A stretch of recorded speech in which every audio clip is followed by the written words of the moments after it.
আমরা এসেছি সুন্দরবনে মধু সংগ্রহ করতে। আমাদের মোবাইল নাম্বার 1 হলুদ বল্লার মধু। হ্যাঁ খাইয়ে লাল করে ভালো একটু জুম করে দেখাও। আহারি আহারি আহারি গারে বড় মারেছে। ইস বুঝতে পারিস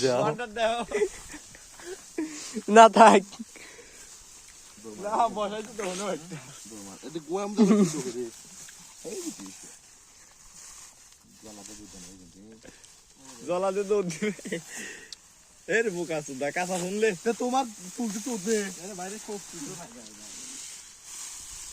কাঁচা শুন বেশি দেন না ধরবি না নে ধরা হলো তো ঘুমা দিব লাগবে পেঁয়াজ দিয়ে বাঁধবো তো